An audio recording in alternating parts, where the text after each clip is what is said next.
my name's Marion Poirier. I sit on the board of the CFA Society of Sydney. I'm really happy to be joined today by Nidal Danoun from Prosperity Financial Services. Nidal, thanks for joining me. Thank you for having me. Not a problem, it's a pleasure. Maybe we could start just by you explaining a little bit, what exactly is it you get up to at Prosperity?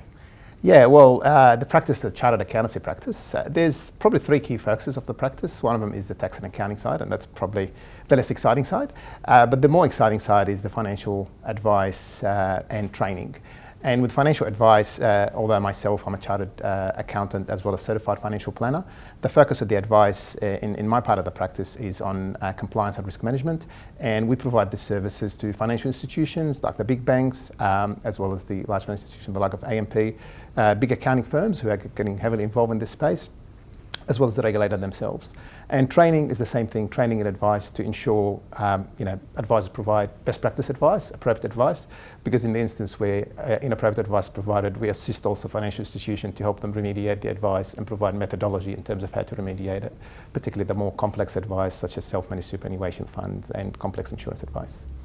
Excellent. Sounds like that would keep you busy. Yeah. You've probably seen recently, so the CFA Society of Sydney recently launched our open letter campaign, trying to encourage market participants to sign up to the CFA Asset Manager Code of Conduct, touching on a lot of things like making sure we bring the purpose in financial services back to the client, and increasing transparency, trust, ongoing communication. Ethics, as you know, is a massive part of the CFA syllabus, and just even in our industry, you can't pick up a paper today without hearing the words trust. Let's get financial services back focusing on the true purpose. How did trust and ethics come to play in your organisation and what you do? It's a great question. Thanks, Marion.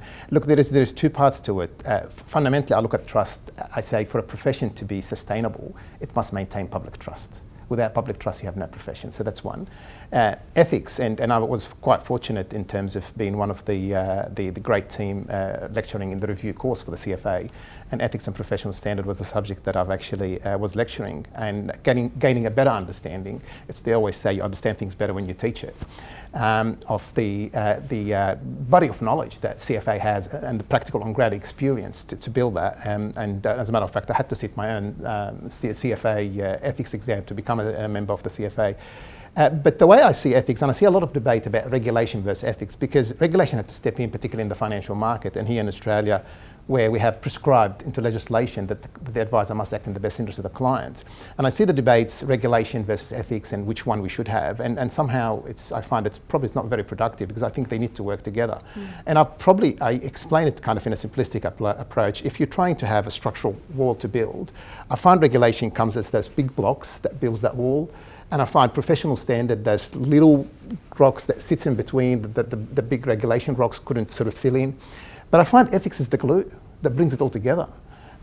Because with regulations, you have two things. You have the black letter of the law, which is the form. But what's more important about those regulations is the substance and the spirit of those legislation. So I find ethics and ethical standard help those advisors and those practicing in the industry gain a better understanding of the spirit of those legislation, apply them effectively. So, I can't emphasize, it's not ethics that's important, I think it's an integral part to actually ensure that you're working with these clients. I mean, we had fiduciary duty been around for hundreds of years, and there's plenty of precedents and common law principles around that. So ethics and client trust and integrity, they really work hand in hand, because if you don't have client trust, you don't have a profession, and it's kind of a very short-term thing that you're doing. No, I agree completely. I love the analogy. I think that's a really good one. It has to all boil down to us all doing the right thing. So regulation helps, but it can't be the sole driver of how we act with our clients. Exactly. Now, you touched a little bit on some of the work you've done with the CFA Society. Now, you haven't gone right through and got your charter, but you do a lot of work. Sure. And you've become a member of the society. Can you talk through a little bit about the volunteering you've done, not just within the society, but across the community at large? I mean, you mentioned a little bit about participating in ongoing education. Can you just provide a little bit more colour on that? Yeah, no, absolutely. Look, I've joined the CFA probably about 6 or 7 years ago, and I was quite probably fortunate in terms of they've understood my background for the past 20 years in financial services and in investment banking and in accounting.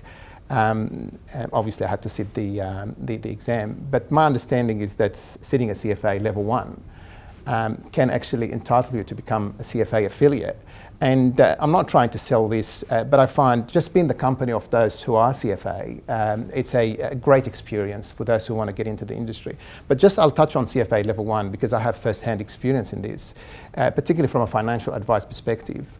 I'm of the view for you to be successful at what you do, there is 2 key ingredients. One of them obviously loving what you do, but second one is to be very good at what you do. Financial plan is multifaceted, as we know. You've got the tax, you've got the superannuation, you've got the insurance, but investment is a big part of it.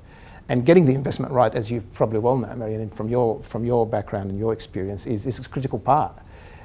So the CFA level 1 with the body of knowledge and the practical examples it brings in to those advisors, I think is quite helpful for those who want to get into the wealth management and have CFA level 1 under their belt.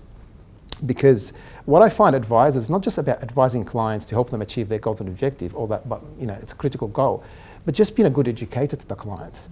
These days we don't have shortage of information. As a matter of fact, we have too much information out there, and the role of the advisor more than ever becoming as an educator. And have a keen understanding of those principles from an investment perspective, at least I speak the CFA level 1.